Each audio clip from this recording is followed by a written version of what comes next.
Azeroth, a History is recorded in Treaty 1 territory, the traditional territory of the Anishinaabe, Cree, Oji Cree, Dakota, and Dene peoples, and the homeland of the Métis Nation.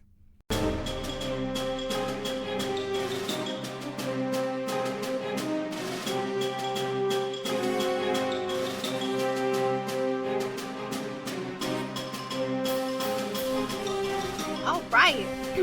Welcome to Azeroth, a History, a look into the history of Warcraft and how it pertains to World of Warcraft today.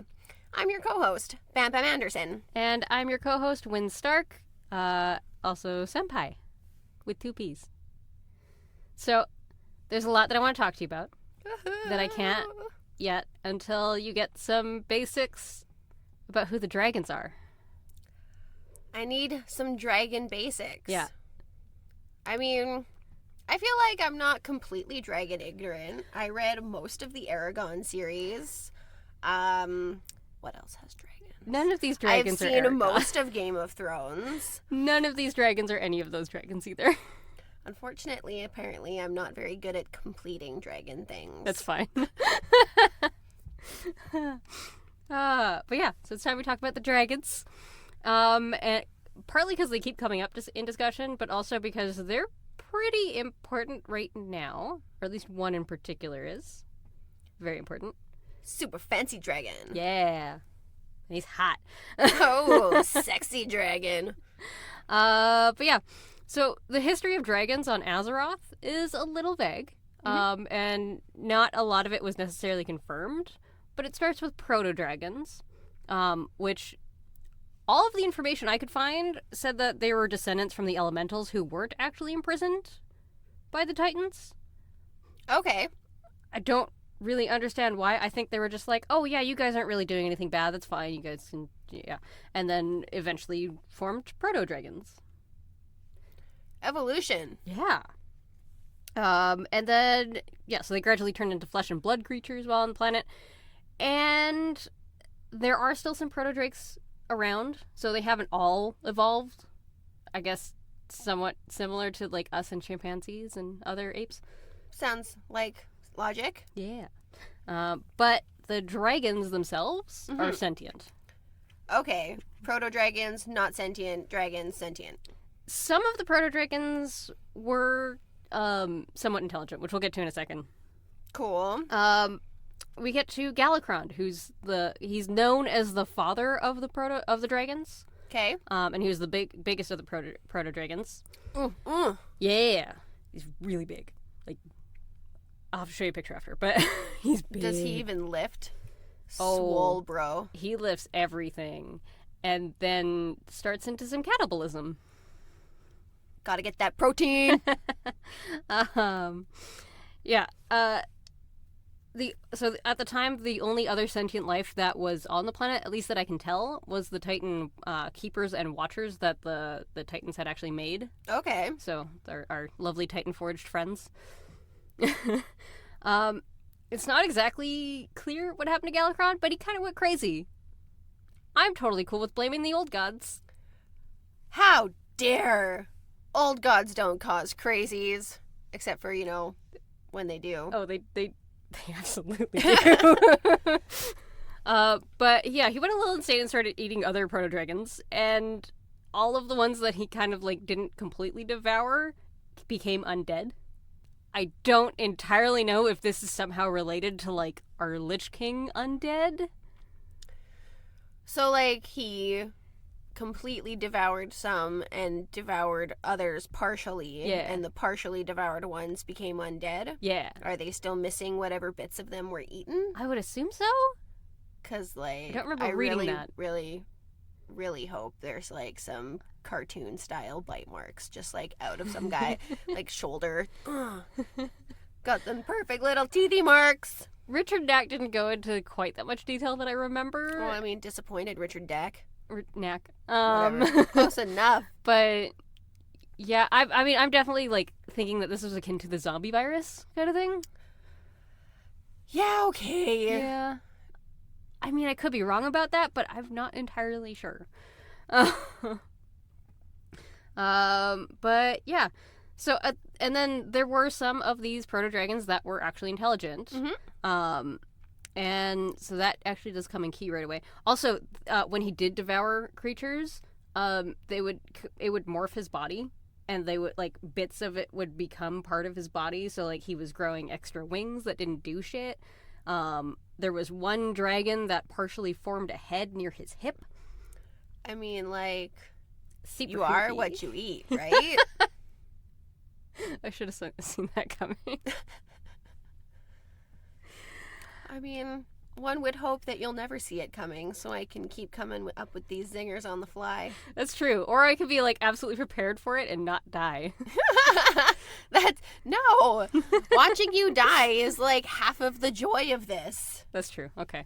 So yeah, now we get into one of the Titan Keepers, though. Woo! Who we haven't met yet. Awesome! At least you haven't met yet. I've met, but in passing. His name is Tyr.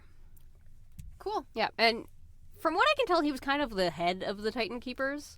He was definitely one of the strongest, and he did some pretty great things with dealing with Galakrond.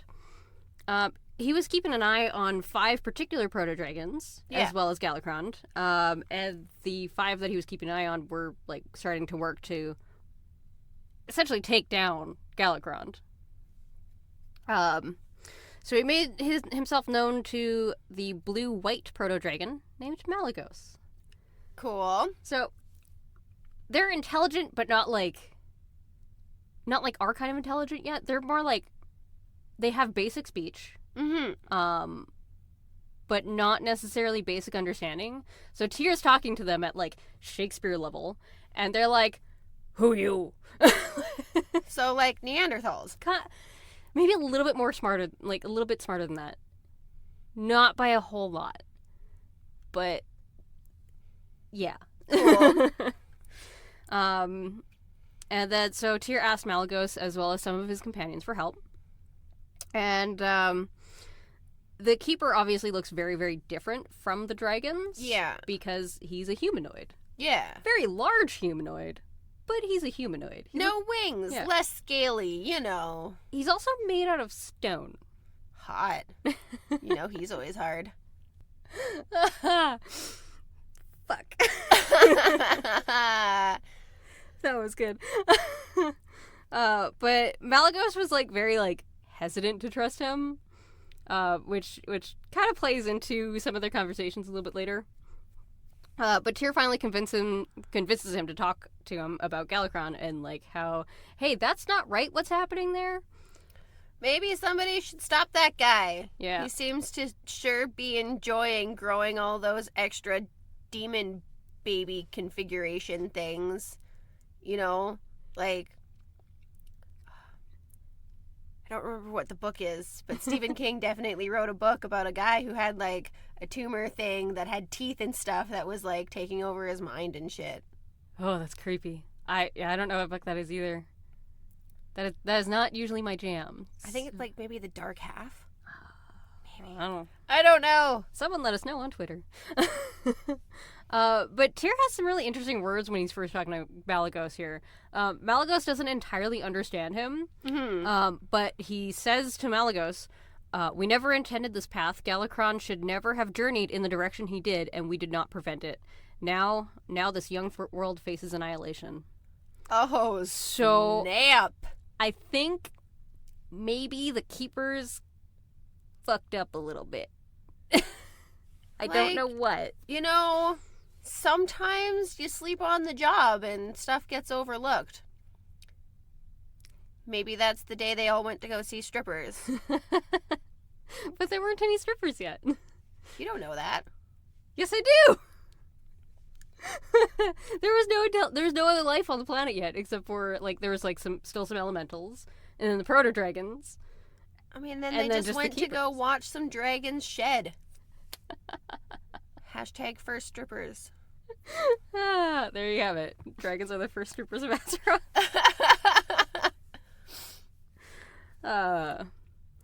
So yeah, Malagos, while he doesn't totally understand, he's like, okay, there's a link here between this dude and Galakrond.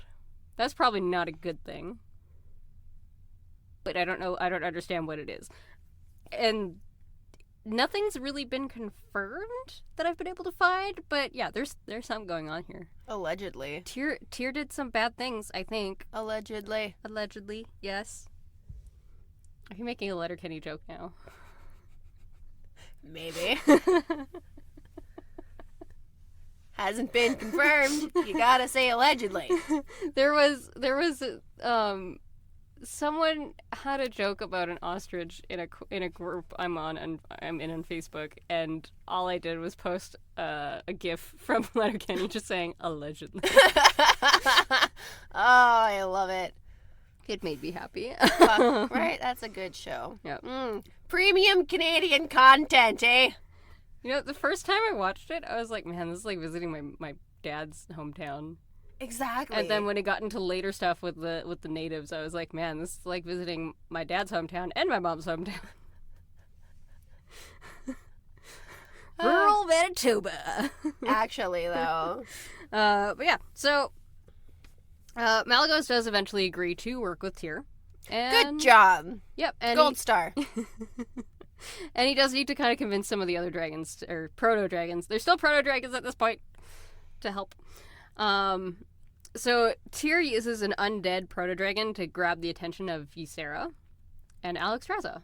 Cool. Yeah, kind of like, not like quite a bait and switch, but he's like, I can maybe appeal to your sensibilities by having this dragon here. Look what he's doing to our people! Exactly. Oh. Vicious hand waving causes microphone flaps. Sorry about it. Malagos happened upon the meeting and joined them, and then Ysera wanted to try and reason with the undead proto-dragon. How'd that go? Not well. She ends up freeing it, and Malagos saved her by destroying the creature. But he had recently been bitten by another one of these ones. And so Tyr had to save him. Oh no. Yeah. Just killing left and right. Yeah, he like essentially started turning into an undead, basically. Like, and from the description of it, it sounds like a zombie virus. He started hungering and he was about to bite her, and then Tyr's like, nope. Gotta kill you. No. All right, bitch. I hope you know that now 2 things are dead because you let that thing go. Nope. Malagos did not die. He basically newspapered the nose and came to his senses, and then Tyr healed him. Okay. Because that's what Titan Keepers do. Oh, they newspaper ya and then heal ya. Now, I say newspaper, it's not quite like that, but yeah. Basically, that's kind of how it happened. Just nothing gets them quite like a little nose thwack. And then Tyr also used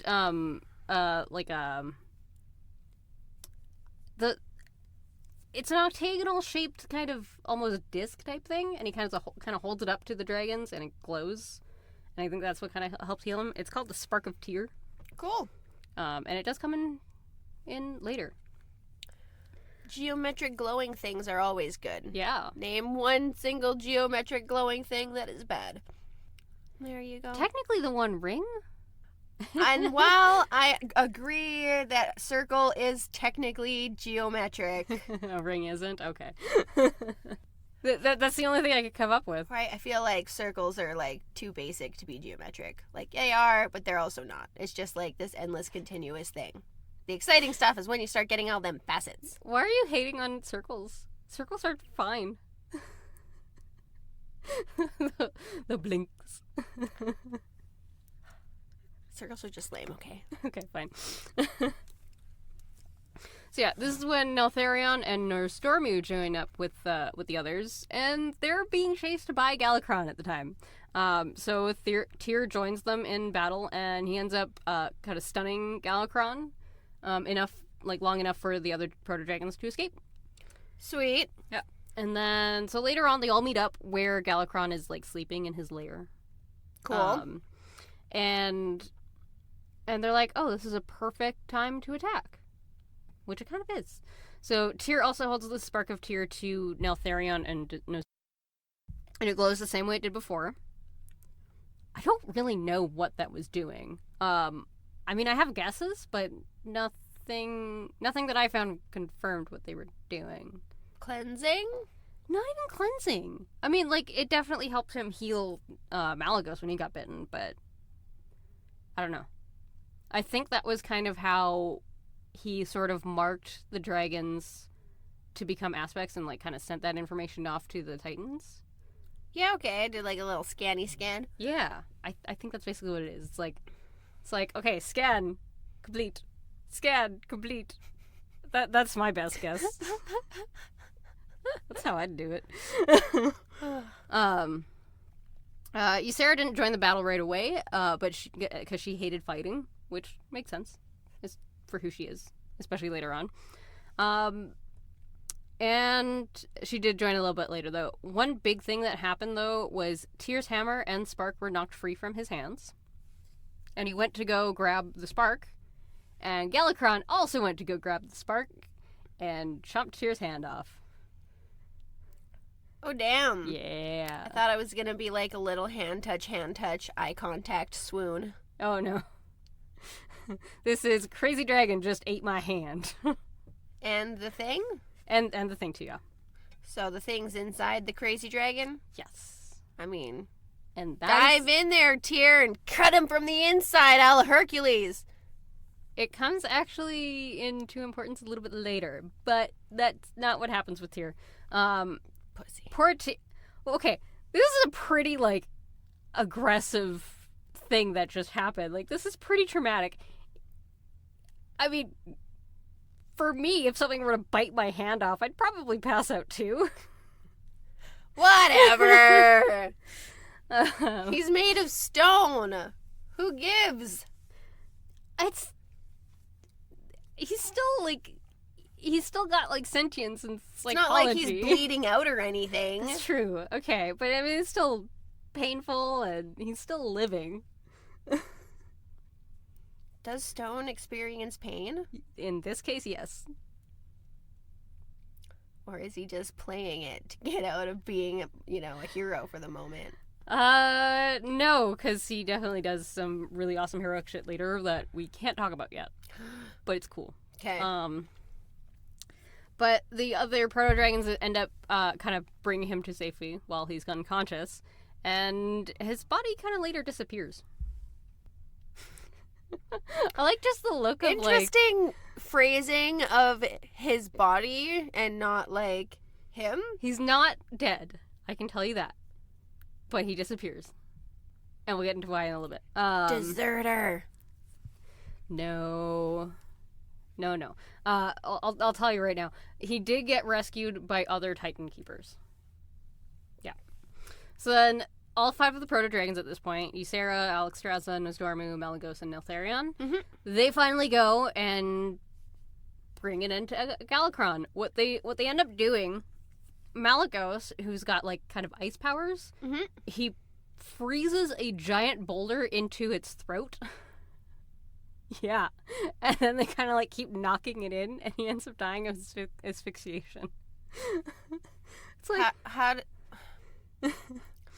How does freezing cause a boulder to end up in somebody's throat? So, they toss the boulder in. Okay. And then, like, Galakron couldn't spit it out. And then, so Malagos put, like, ice around it to kind of freeze it to the inside of his throat. Okay. Isn't that crazy?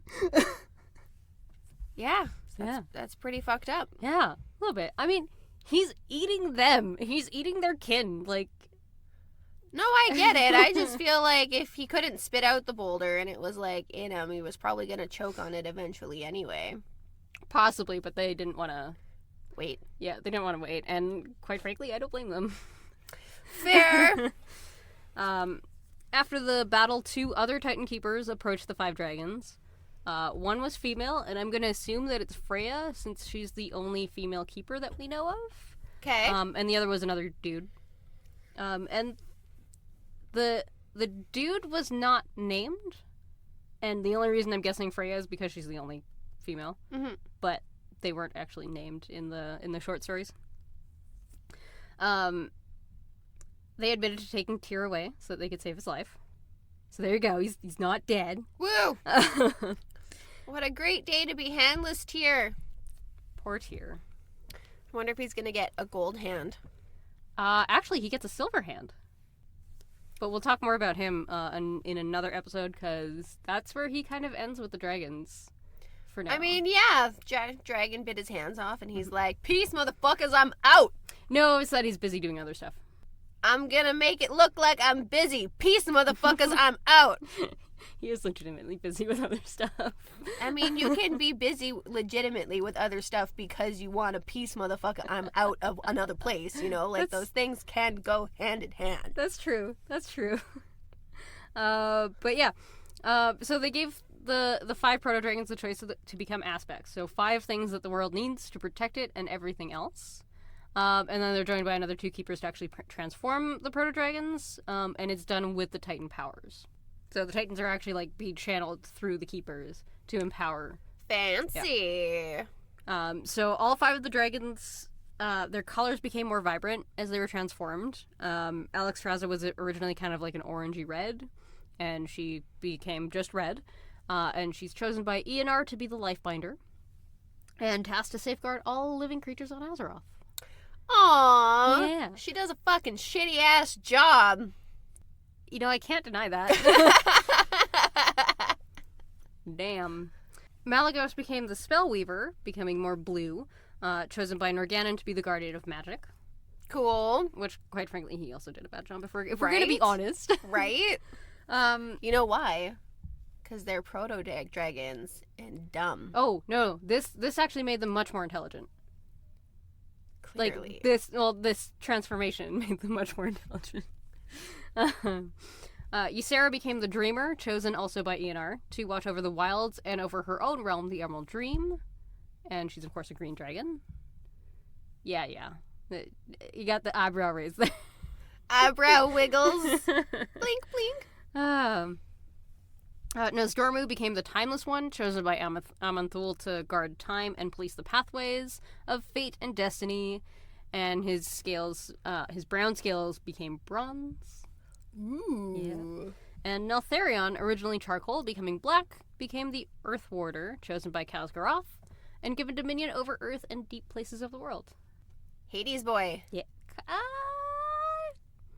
No, because Hades is like afterlife. Mostly, it's just the underworld, which can be considered things deep within the earth. I guess so. Yeah. Okay. Because he's definitely considered a chthonic deity, like an earth deity. Okay. And when you want to sacrifice to him or anything, you have to, like, do it in a pit or pour your libations on the ground so that it will go down into the earth to him. Yeah. I'm learning things. Woo! This is two-way street every now and then. I like it. We're obviously not at the end of this because, surprise, there's a lot more shit that goes down. And we know that, I think I've mentioned a little bit that there's a little bit of shifting of roles a little bit later on, but that's a while. And it's also a while after this transformation that other dragons are actually born. And by that time, the Aspects had decided to encourage a very important rumor. Ooh. They didn't want any other dragon to get the same idea to follow down Galakrond's path. Yeah. So they basically were like, okay, Galakrond's the father of dragons, and he's just dead, and that's it. They were formed from Galakrond, is the story that they went with. Yeah. And they hid the truth so that no one could follow his path.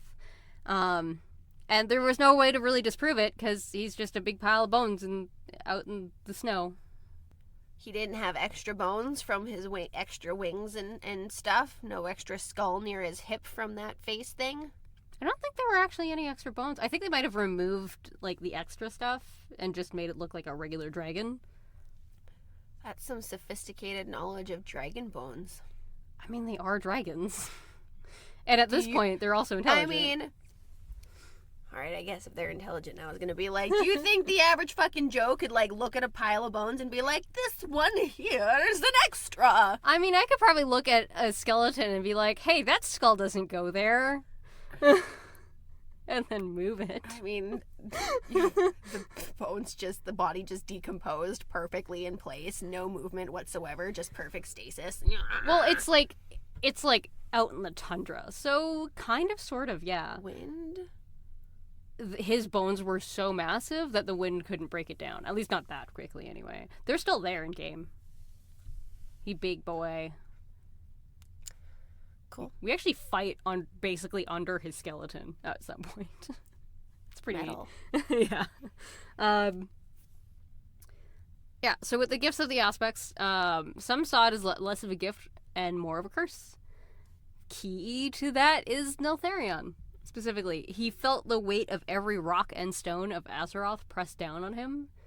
So yeah, stones can feel pain.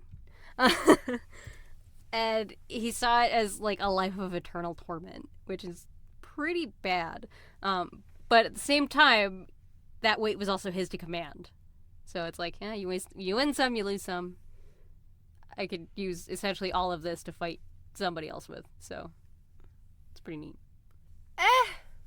I kind of side with him. Like, cosmic power doesn't outweigh pain and, like, drudgery existence. And, like, do you really want him to use all of his power to, like, fuck shit up just because he's in pain and, you know, he has the powers, so might as well use him to make it worth it? I'm actually really torn on this one. Like, really torn. I don't know. I don't know what I'd do. Right? Struggles. Them moral conundrums. Yeah.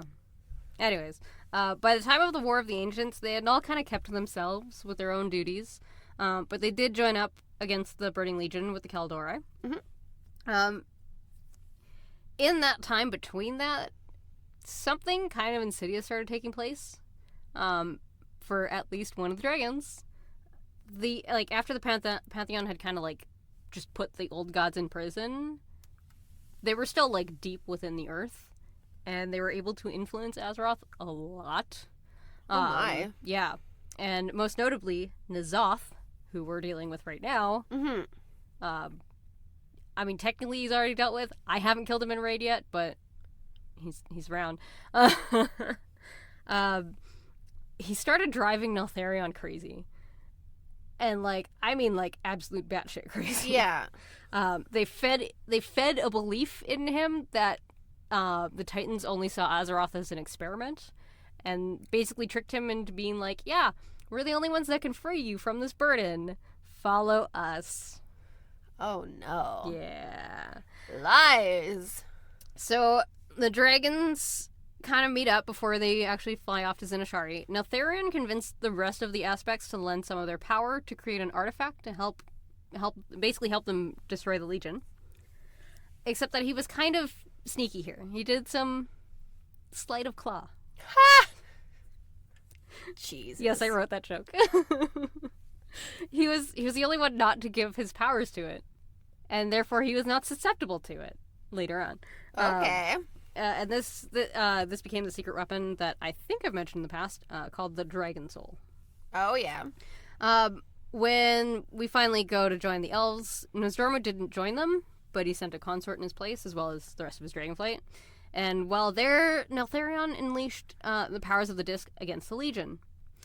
2 brilliant blasts, and like just kind of like destroyed a good swath of them, which is great. And then he kind of couldn't control himself. Went wild. Yeah. Killing spree? Kind of. So the plan was originally to use it against the Legion, and then attack as dragons would. But when Alexstrasza told him it was time, he kind of asserted his choice. Like, it's my choice. No, screw you, I'm not listening to you. And he turned it on the dragons. And froze all of them, except for his own flight. Which is really, really dickish. And he demanded that what he saw as lesser races and demons bow to him. And he, basically whoever didn't, he turns the soul on them. Oh, damn. Yeah. Full-on dictator shit. Oh, yeah. He then attempts to kill Alexstrasza Alexstrasza's consort Corielstraz. Why you always gotta go after them ladies, huh? Yep. Sorry, he attempts to kill them, calling the aspects traitors, and then Corielstraz comes in and was like, "Ha, no, fuck you," and knocks into him. And, That's much better. So saves Alexstrasza. Yay, Corielstraz. I think I forgot to put him in your thing. I'm sorry. That's okay. I did that really late at night last night. After a couple knocks, he's able to get the dragon soul dropped out of Neltharion's hand. Awesome. Mm-hmm. He still manages to catch it, and it's renamed the demon soul around this time too, because of how terrible Neltharion just was with it. Yep. And while they fight, some of the other dragons are break free from the spell. Like the one that's just holding them in place. Yeah. Malagos tried to reason with him because they've been good friends this entire time. And after a few more violent protests, the blue dragonflight surround him in order to try and take the soul again. And thinking that was the source of the corruption. And then Neltharion turns it on the blue dragonflight, and he wipes out most of the dragonflight at that point. I said a killing spree, didn't I? Yep. Oh, yeah. And yeah, this is super, super dickish. It injured him physically as well as mentally, because holy fuck, you just killed, my best friend basically just killed all of my family. Wow. Yep. Yeah. Maybe you should take a hard look at yourself and think about what kind of people you associate yourself with. Yeah, Neltharion. You big bastard. Neltharion ends up escaping back to his own lair, where he has his goblins and Drogbar armor him with adamantium, and they drive this right into his body. Wolverine. No, not quite like that. Oh shit. I don't know if I have any reference for this at all. Basically the kind of like how you fix a broken bone. Mm-hmm. You put metal rods and stuff and pins and stuff. Yeah. It's kind of like that, except it's affixing the outside's armor to him. It's pretty fucking metal. Damn. Yeah. I don't think I actually have any pop culture reference for that kind of thing outside of Deathwing. No. I guess, if Iron Man surgically attached his suit to himself and could never take it off. That would be about it. Yeah.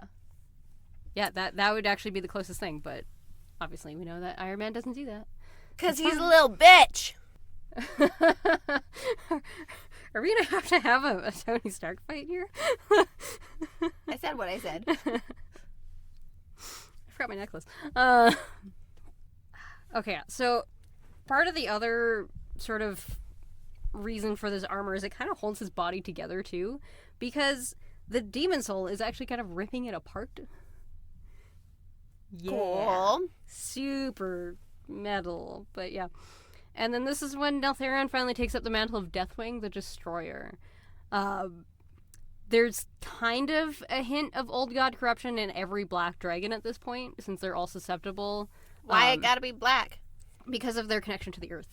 And because of the old gods and their creepy tentacly stuff with the earth and yeah. Ooh, all HP Lovecraftian. The tentacles in the dark are gonna fuck you up. Yep. Oh, Yay. Absolutely. Hell, I've showed you Taliesin, right? Yeah.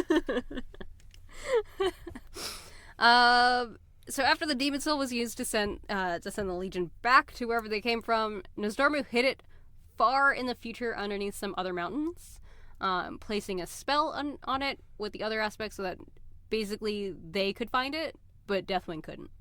Smart. Mm-hmm. Hope Deathwing doesn't get to one of the other aspects. Yeah. He doesn't specifically, but he does some shit a little bit later on. Following the War of the Ancients, though, some of the Tauren had returned home to what is now known as High Mountain. I don't know what the name of it was before that. I kind of like the sound of that. Is that a mountain you get high on? Because, I want to be there. I mean, it's a really high mountain. I'm assuming you can get high anywhere. Sure can. The High Chieftain of the tribes named Holn delved into the dragon's lair and ultimately used the Hammer of Khazgoroth to essentially trap Deathwing in Deepholm, which is pretty great. So we're free from Deathwing for a bit. Woo! He's trapped. He's like basically put in hibernation, like forced hibernation. I hope you enjoy your time out, motherfucker. It's a very long time out too. It's like 10,000 years. Good. That should cool your blood a bit. Yeah. Or just drive you infinitely crazy. And then when you get out, it's going to be so much worse. It did like a little bit of both. Yeah, we'll go with a little bit of both. There were still a lot of eggs in the cavern, and they were all definitely showing corruption. Mm-hmm. And Huln was like, I want to use this hammer to like, I want to see what this does. So he uses the hammer on one of the eggs, not to break it, but it ends up cleansing one of the eggs, and it works. And then the egg hatches, and out pops Abyssian. So he's a black dragon, and he's free from old god corruption. What? Yeah. He takes the form of a Tauren to act as advisor to Huln and every other high chieftain after him. And he takes up the name Spirit Walker Ebonhorn. And of course he's still around because dragons are fucking so long-lived. And he stays in hiding, his secret only being passed down from high chieftain to high chieftain. And then we know because we go with the current high chieftain of High Mountain. So we find out. Fancy. And then sorry, they're keeping secret the fact that there's a black dragon that doesn't suck? They're keeping the fact that he's a dragon secret. So what do they think he is? Just I'm trying to think what else I could like kind of compare a spirit walker to. Not quite a medicine man, but like kind of that sort of idea, like a wise elder in the tribe. Yeah. Okay. Secretly a dragon. Shh, shh, shh. Don't tell nobody. And then it's kind of funny because the current high chieftain, when we go with her after her father dies, she's like, yeah, I never really noticed that you never really aged, even when I was a child. This makes sense now. But yeah, so he's still around. Now, we gotta take an auction house break. Auction house! Gotta check our auction houses. Whoop whoop! And check our mail. Yeah. All right. If you like what we do, consider donating through our Patreon at patreon.com/senppaiandbambam. Remember, senpai with 2 P's. If you're unable to do that, we would also appreciate a review on Apple Podcasts or any other podcast service that you use. It helps us open up to a wider audience. You can also share us with your friends, family, guildies, people on the street, maybe your teachers. Have you considered writing it on the end postscripts of your love notes? There's so many options. Just like jam us down people's throats. Get us out there. I mean, do it with consent, but I like the idea of someone writing like a really nice like love poem and then just like, hey, check out Senppai and Bam Bam. Exactly. It's just like the perfect little accent to pepper into your life. Oh, someone write me a love letter with that. Sounds awesome. Valentine's Day is coming up, isn't it? Just like next week. Yeah. Yeah, love will be in the air soon. Exactly. Come on, people. Yeah, catch our Machinima with Bam Bam series, which is available only to patrons right now. Goes up weekly on Tuesdays, so it makes your maintenance day not quite so bad. I show Machinima a bunch of Bam. I know. Wow. I swear I got a decent amount of sleep. I show Bam Bam a bunch of Machinima, and we talk about it. And if you have any suggestions for that, hit me up on Twitter or Discord or by email. Yes, my mind needs to be blown with Machinima goodness. Mm-hmm. Also, if you want to get in touch with us over on Discord, there will be a link in the show notes to join that. It is open to everyone with a patron-only section. And then we got to talk to you about a local podcast. Ooh, woo. Yeah. So you and I went to Podcast Coffee this last little bit. We did. And we met a couple of the guys from The Real Debaters. We sure did. They talk about movies, and I mean, it's mostly movies. Sometimes some TV comes up. I've now started listening to their show. I very much disagree with them on all of Star Wars, but that's fine. Oh, that's entertaining. I've been known to partake in an argument over fictional things from time to time, all the time on this thing. So I'll be sure to check it out, and everybody else should too. The Real Debaters, to get your arguing over things fixed. Yep, and reel, REEL, like a film reel. Cause get it, it's like a pun. Cause they watch movies. Yeah. Oh my god, so clever. And they're good. They're very good and very enjoyable. And they're only like 30 something episodes in, so it's like not super daunting to catch up on. That's always good. Yeah, I tried listening to Night Vale and I gave up real quick because that's so long. Well, that one's been going on for so long. Exactly. Too. But it's a very wonderfully odd podcast, though. It sure is. And even that is also Eldritch Horror, which fits directly into all of this old god stuff. Well, who doesn't love Eldritch Horror? That shit's the bomb diggity. I actually just read a book series about it. Pretty sweet. I mean, don't get me wrong. I love the old god stuff that we're dealing with, but it's not entirely my jam. But I appreciate it. What is your jam? Marmalade? Fucking Paddington Bear, motherfucker. I don't even know how to react to this one. I did used to like Paddington Bear, though, so I feel very attacked. Hey, she comes with guns blazing. Fuck you. Alright. So, many, many, many years later, 10,000 years, after the planting of Nordrassil, that's right after the war. Never mind. I am getting my world trees mixed up. We're good. Hi. I'm Senppai. I swear I got a decent amount of sleep last night. So after the planting of Nordrassil, that's kind of really it for the dragons for a while. There's not a lot going on until the First War, which actually is 10,000 years later. So I'm getting ahead of myself is what's happening. Deathwing eventually found a place to sleep and heal from the demon soul's powers. And when the dark portal was opened, the sheer amount of magic being used woke him up. And that's when the old gods were like, hey, you should probably go start helping the orcs and, like, promote some chaos on this planet, because that's what old gods do. Chaos! Agents of chaos! Mm-hmm. So the first thing he did, he disguised himself as a human noble, and he traveled to Lordaeron, which we know very well because of Arthas and all his shit. Oh, yeah. Yeah. And he managed to trick the nobles there that there was no war that Stormwind was facing. Yeah. It was basically just rebels within the kingdom, and that's it. They didn't really need any help. Sure. And that's why Lordaeron never sent any forces down to Stormwind. So thanks for that, Deathwing. God, Deathwing. Mm-hmm. And I think I've mentioned it too, that that led to Stormwind being destroyed. Yeah. So yeah, not fun. He also at some point took on the disguise of an orc and lived with the Blackrock clan for a while too. And he kind of made friends with the kind of higher ups in there too. Is he gonna write a book, Orc Like Me? Maybe. I feel like this is a reference to something that I know, but I can't place.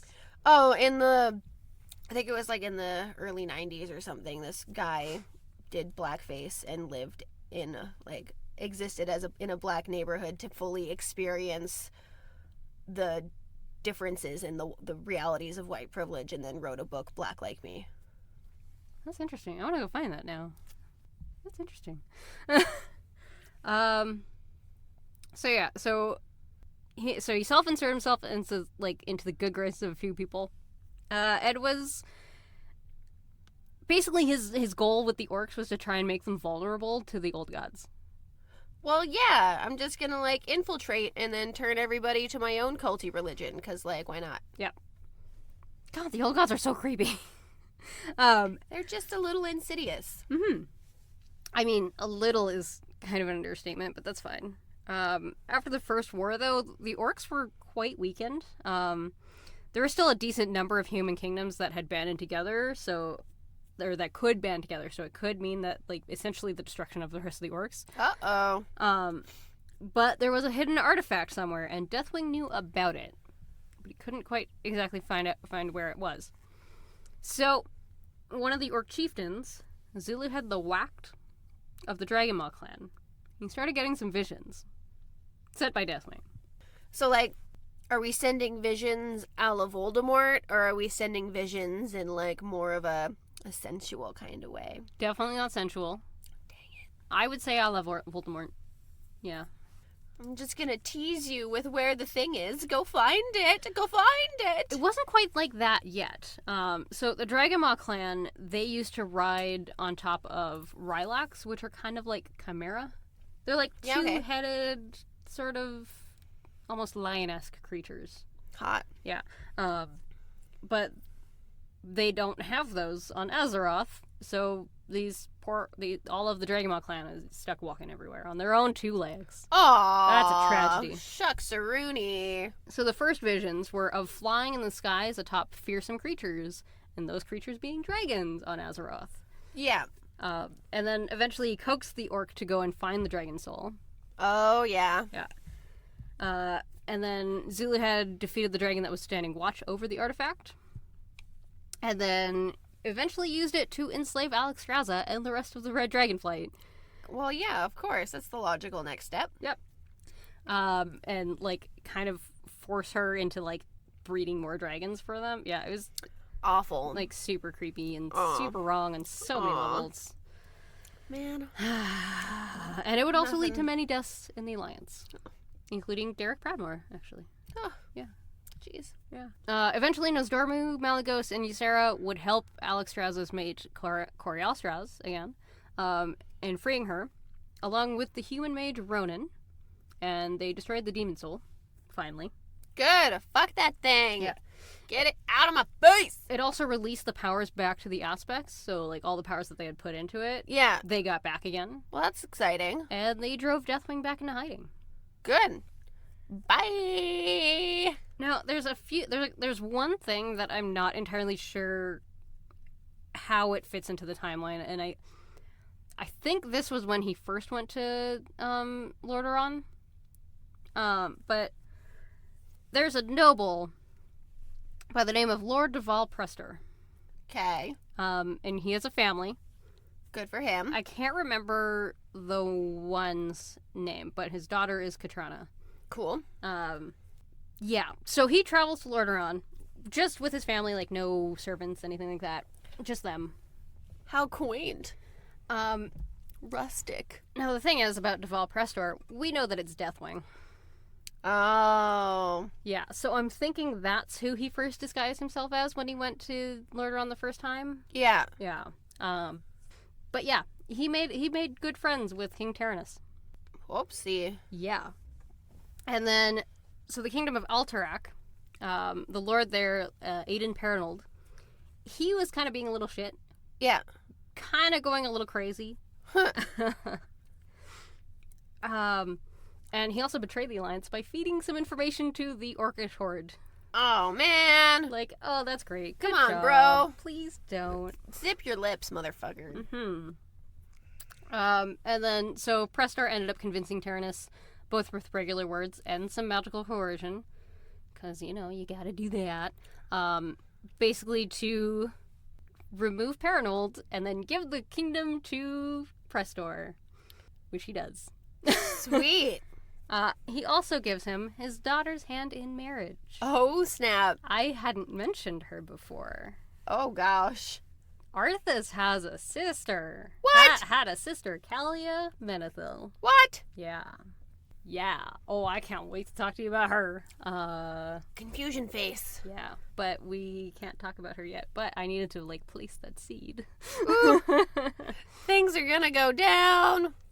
Of course, when Alexstrasza was freed from captivity of the Horde, Deathwing driven back into hiding, Prestar kind of poofed, mysteriously vanished. Well, of course. And his influence over the other human nobles disappeared with him. His daughter, Katrana Prestor, does come back a little bit later, but we'll talk about her later. another day, another episode. Cool. Yeah. Until next time, Katrana. Pretty much. The dragons kind of go their separate ways for a time at this point. Eventually, Malagos starts kind of looking a little crazy. Come on, man. He starts looking at how many mortals on Azeroth are kind of running around using arcane magic. Yeah. And he's scared that this is going to bring back the Burning Legion again. He's scared it's going to bring their attention back. And he's like, that's not a good thing. Yeah. Declares war on all magic users. Basically meaning certain doom for the Kirin Tor and Dalaran, which is the city of mages. Uh-oh. And this begins the Nexus War. Wow. Yeah. So the Council of Six moved Dalaran to Northrend, making the city float magically. That's pretty sweet. It's so cool. And serving as a capital for the war against Malagos, as well as the Lich King at this point. Cool. Alexstrasza was also indebted to Ronan after he helped free her from the Aspect's power, free her and return the power of the Aspects. Yeah. So she also stepped up to help fight Malagos. Good. Yeah. So we, along with her help and some of her brood, we murder him. Destroy. So then after he was killed, the leadership of the Blue Flight is kind of in peril. Yeah. Oh my. I'll go into what happens in more detail in another episode for sure. But eventually Kalecgos does become the new Aspect. And he helps in the final fight against Deathwing during Cataclysm. Sweet. Take that guy down. Mm-hmm. So after the Cataclysm, when Deathwing does his super epic world break and all the stuff, the Red Dragonflight was up to something, and we help with that as players. When we're in one particular place called the Badlands, we happen across a goblin woman who's doing some experiments and stealing some black dragon eggs and doing some experiments on them. Okay. And once we steal some eggs for her, she's like, okay, I gotta tell you who I really am. Rhea the goblin transforms into Rheastraza, the red dragon. Oh, snap. Yeah. Also, she's awesome. And yeah, I love Rhea. Her experiments are successful. We managed to help cleanse a black egg of the old god corruption. Ooh. And then she gets ambushed in a cave by Deathwing himself. Oh, man. It was important enough for him to actually come out here and deal with this himself. Oh, jeez. Well, yeah, he's stealing her she's stealing his babies. Mm-hmm. Well, and also, so he kills her in the cave with the egg that was in the cave. The reason for this is because the old gods are like, no, we want all of this madness in all of your dragons. And he's like, yes, you do. And this experiment shit, this can't happen anymore. So, yeah. But we do find out something. I mean, it's hopeful, but it's also super heartbreaking. This was one of Rhea's last eggs that she sacrificed to keep the other eggs safe. Oh. Yeah. Oh. Yeah. Ouch. Yeah. But the other egg that we just cleansed is safe. Yay. So it's a black dragon egg that's free of corruption. Woo! Later on, this egg hatches into the first widely known uncorrupted black dragon. Exciting! Wrathion. Woo! Yeah. And his egg was kept with the Red Dragonflight for a while, and then it's eventually stolen away to Ravenholt Manor, the Rogue Guild, and he starts his operations there with the Rogue Weapon questline back in Cataclysm. Cool! Which also includes killing all of the rest of the corrupted black dragons, as well as his dad. I mean, yeah. At least he calls Deathwing his dad. There's some question about lineage of dragons. I think Deathwing is the father to black dragons in the way that Galakrond is the father to dragons. Yeah, okay. I think he's just kind of like the leader of it, and he's just kind of known as the father. I don't think that necessarily means that he is the father. Yeah. Because if he is, then he is both grandfather and father to Wrathion. I mean, that doesn't surprise me either, though. That's true. You might be a redneck if. Ha! You might be a crazy black dragon if. So one of the big things from the downfall of Deathwing, we used the demon soul that we stole from the past, basically Avengers Endgame style, and it kind of delivers a really terrible blow to the dragon aspects that we know of now. So Nsnormu, Ysera, Alexstrasza, and Malygos, and then Thrall actually fills in as sort of the Earth Warder. Okay. Basically just entitled to sort of direct the thing. The aspects lose all of their powers. Oh no. Yeah. All of them? Yeah. Ooh. Well, okay, sorry, not all of them. They lose like the super epic, like, I'm an aspect power. That's rough. Yeah. But they could still like do crazy magic shit. Well, that's kind of cool. We also later on find out when we help another sect of blue dragons that they can't procreate. Oh, what? Yep. Rough. Yep. And they're just like, yeah, we're just gonna die out. And it's really fucking heartbreaking. Yeah. Yeah. There is like a whole bunch there that I'm gonna skip to because it's just super complicated and it doesn't really fit into the current story right now. Yeah. But it is important, so we'll go into it another time. Mostly because it's complicated, and because this is long enough as it is. Fair enough. I will go into the Legion for a little bit here. Part of the war against the Burning Legion, we venture into Val'sharah, which is also the birthplace of the Druids. Okay. So it's where Cenarius first taught Malfurion. And so we go there, and we have to start dealing with a familiar face. Savius. What? And he's all nightmare corrupted and shit, and working for Nasoth now, because fuck you. He traps Cenarius in the Emerald Dream, so we have to free him. And Ysera comes and joins us to help rescue him. And then things go south. So Xavius had captured one of the pillars of creation, the Tears of Elune. Okay. And he corrupted it. Motherfucker. Yeah. And then, so when he sees Ysera, our poor, beautiful, beautiful green aspect, he throws this thing at her. Oh my god. And it pierces her chest and it corrupts her. No! Yeah. And then, so they fly off. And then the end of the storyline of this zone, we end up actually having to kill her. Aww. And in the end, she does get cleansed of corruption, and the moon goddess Elune, like, kind of pulls her up into the stars, and it's super fucking heartbreaking, super fucking beautiful, and I cry every single time I do it. Sad face! I've done it on so many characters, and I'm just like, alright, let's just get this done. Aww. But yeah, so that was Legion. Legion was rough. Sounds rough. Thanks for making me cry, Blizzard. I've cried so much. Yeah. I blame Christy Golden for most of my crying. Damn you, Christy! So what does this have to do with now? What does this have to do with now? So following the death of Deathwing, the dragons kind of fell into a bit of a depression caused by the fact that they can't procreate. I mean, yeah. And they've kind of taken a back seat, kind of declaring the Age of Mortals, and that it's up to the mortal races to protect Figure their Azeroth. shit out. Yeah. This is when Calic finds the Spark of Tyr that had been swallowed by Galacrond. Huh. Yeah. Woo! And he goes, and he kind of starts playing with it, and it starts giving him visions from Malygos' eyes of everything that happened. So he actually learned all of the truth of what happened. Well, that's good. Mm-hmm. And then, so, in talking with Nosdormu, Ysera, and Alexstrasza, so this is before Ysera died, he's like, hey, look, I learned all of this stuff. You guys are still, like, super fucking cool, even before you were aspects. You can absolutely be super fucking cool again, and it's fine. Yeah.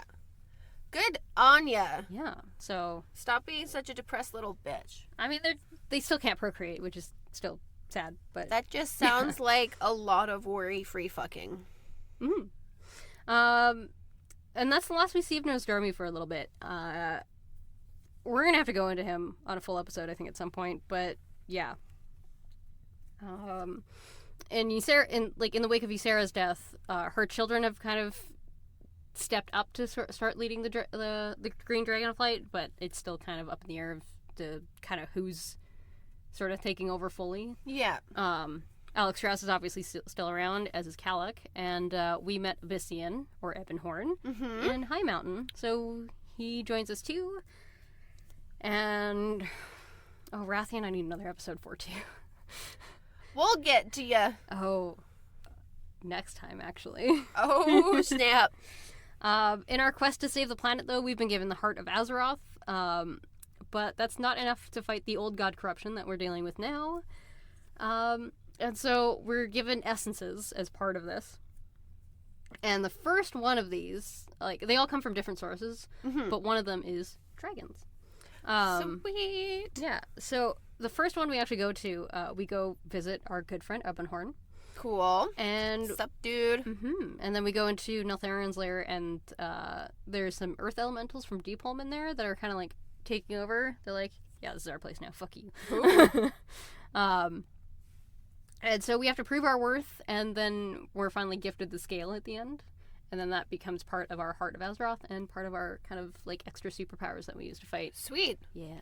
It's pretty great. Nice. Later on, we get help from the Green Dragonflight to upgrade that power.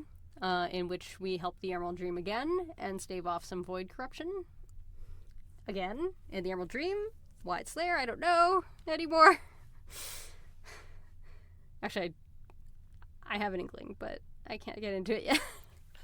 Eventually, everything will be made clear. Yes. As mud.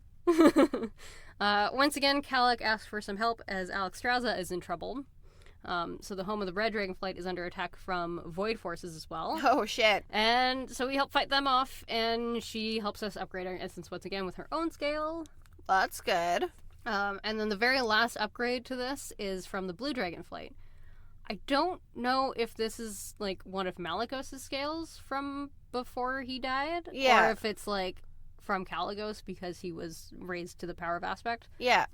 But either way, Blue Dragonflight trusts us enough to use this power wisely. Sweet. So, Nice. go us. And that's kind of where we're at right now. Obviously, I did skip a whole bunch of stuff Yep. because this is getting long. I mean, we always skip a bunch of stuff. Yeah. And a lot of it's complicated. But yeah, even though the aspects have taken a back seat, there's a lot of history of other stuff with dragons that is, like, just crazy. And super fun to explore. Sweet. Yeah. And yeah. So yeah, there's my context so that we can talk about more dragon stuff in the future. Yay! More dragon stuff. Yeah. So on to trivia. Wee-hoo! So Alexstrasza is the only aspect that we have not actually had to battle with. Sweet. Ysera's was part of the quest fight in Val'sharah with all the crying. Yep. Kalikos was a raid boss, but he wasn't an aspect yet. Malygos we kill and raid. Deathwing was a raid boss too. And then we have to talk about Nozdormu another day. But he is in there. Cool. We do have... Yeah. Kalikos is also the only dragon to have succeeded another one as an aspect. Sweet. Good job, bro. Yeah. You go. You go, girl. Dragons have a thing where they believe the ornate shoulder armor worn by mortals is an attempt to emulate their wings. Really? Which I really like it. That's kind of cute. Well, and some of the shoulder armor, like, I'd really believe it. There's an old piece of warlock gear that actually has wings that comes out of it. Really? It's really cool. Wow. I think they're more demonic than draconic, but yeah. Tyr is named for the Norse god Tyr. Cool. And has very much the same story, sacrificing an arm to a monster. And his ultimate fate became known through Chronicle Volume 1 and through the Paladin artifact quests in Legion. Oh, cool. Yeah, which we can't talk about yet. Oh. And then voices. I think there's a couple repeat voices in here. Kalikos is voiced by Carlos Larkin, who also voices the Bronzebeards. Cool. All of them. Every single one. Well, there's 3 of them. I will now always be so happy whenever I have to hear Kalik talk to Magni, because it's just going to be very entertaining to me. He's also Bolvar Foredragon and the Headless Horseman. Oh, shoot. Yeah. He's also in the Widget and Pop Top series that I've mentioned before as Naked Jerry, and I still haven't checked it out, but I really need to do that. We only talked about him a little bit, but Nosdormu is voiced by Martin Sheen. Oh my god, really? Right? Right? I feel like I don't really have to be like, look who this guy is, but he was also the elusive man in Mass Effect. Cool. Yeah, I was like, I remember when I was first playing that, I'm like, is that Martin Sheen? That's Martin Sheen. No, they can't. Oh my god, they got Martin Sheen. That's awesome. Sarah was voiced by Lenore Andriel through Wrath and Cataclysm, and her most recent role was in The Bounty Killer as Jackie. Cool. And then Tara Platt took up the voice in Legion, and she also plays Valera Sanguinar in WoW. And she's Washimi in Agretsuko and Callie Belladonna in Ruby. Oh, she's in Agretsuko? That's awesome. Yeah. Woo! Something I actually recognize. I figured you might recognize that one. That sounds like really permeated pop culture, so. Malagos was voiced by Cam Clark. He voiced Leonardo in the 87 to 96 TMNT Oh my cartoons. god. That's awesome. And he's also Kaneda in Akira. Sweet. Yeah. Alex Straza used to be voiced by Barbara Goodson, who also voiced Lady Vosh. So I know we've talked about her. Cool. She's Rita Repulsa in Power Rangers. Yeah. Okay. Yeah. Wendy Lee took over the voice. I can't remember exactly when. I know her best from Cowboy Bebop as Faye Valentine and as Haruhi Suzumiya. Two characters that I've cosplayed. Oh, right? That's awesome. And she's also Konata Izumi, who cosplays Haruhi, who I've also cosplayed. Both Konata in cosplay as Haruhi and as yeah. That's awesome. Cosplays within cosplays within cosplays. So meta. And then Deathwing was voiced by Michael McConaughey, who does a lot of Warcraft voices. The only ones we've talked... Actually? Yeah. Like... All right. No, not Matthew McConaughey. Oh. Michael There we go. McConaughey. Oh. So close. So he's done a lot of other Warcraft voices, including the Lich King and Uther, who are the only ones we're talking about. Wow. Yeah. And he has so many other roles, I couldn't choose one. Huh.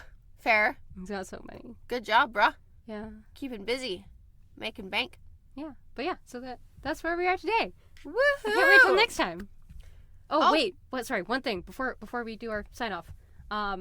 Next month is our 1 year. Heck yeah! We're doing something special for YouTube, so keep an eye on that.